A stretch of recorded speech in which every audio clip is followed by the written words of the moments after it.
People come to the pawn shop to sell their most prized possessions for some quick cash, but some people end up regretting it.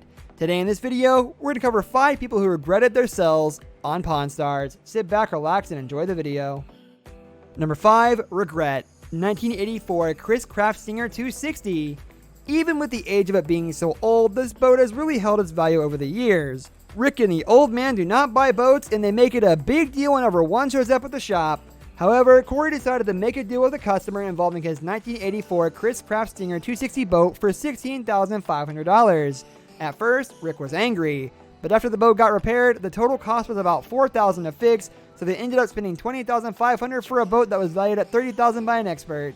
The seller mentioned that he could not afford to pay for the repairs to fix it, but if he did, he could have earned another $10,000 by selling it himself. And if we don't make money on this boat, I don't know how I'm going to face my dad and the old man. I mean, they're going to kill me. This is a really, really, really special boat. As long as you don't spend a whole lot of money on money until he asks me first. Don't ask the old man, don't ask anybody else. You ask me. This, dude. F***ing over the If there's anybody who could fix this boat, it's Bill. The bad news is I just still don't know what it's going to cost to fix this thing. Number 4, Civil War Clark and Sherrard Officer Pistol. Anytime someone walks into the shop with authentic Civil War memorabilia, Rick is all over it. He normally pays top dollar for it because he is not worried about a profit as much as he is worried about owning it. So when a seller brought in one of the rarest pistols used during the Civil War, Rick was all smiles. Even the expert he called in talked about how he has only seen one Clark and Sherrard Civil War pistol, and it was in a museum. As he continues to examine the pistol, the expert mentions that others sold for about $80,000.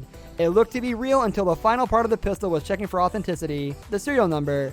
He noticed the font was wrong and that it was not the real deal. The seller went from owning a pistol worth $80,000 to having a fake gun worth nothing. Rick did not even make an offer. Lots and lots of troubles with the guns. They didn't get delivered, and the whole operation more or less fell apart and folded, and then one of the partners went to the world. Absolutely. There's one at the Gettysburg Museum, but it exploded during the battle.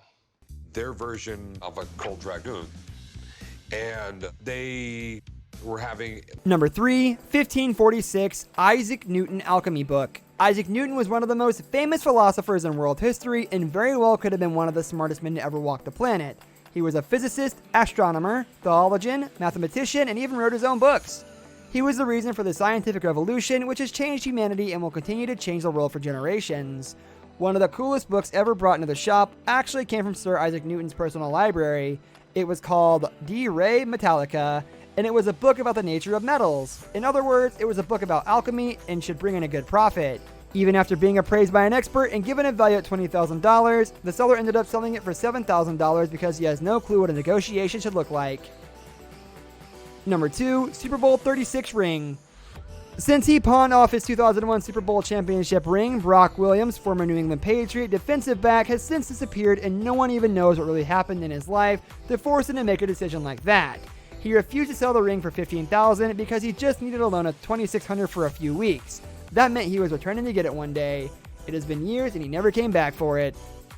Number 1, cigar humidor owned by JFK. John F. Kennedy is one of the most memorable presidents in American history for many reasons besides being the only one to lose his life in front of thousands of people while riding in his car through Dallas, Texas. Because of his popularity, anything he owned has serious value. The more unique they are, the greater the value. A cigar humidor should be considered unique, right? The owner of Cigar Aficionado magazine seemed to think so when he bought one for close to $500,000. The difference was, the one he bought was not used by JFK, just owned by him. The one that came out of the shop was used by JFK and had documents to prove it. After trying to come across desperate, the seller ended up selling it for $60,000. The value remains in question, but it is safe to say it will easily sell for much more one day. That's going to do it for today's video, guys. Thank you so much for watching. If you enjoyed the video, leave a like on the video and subscribe to the channel so you never miss out on any of our content in the future. I'll see you next time. Goodbye.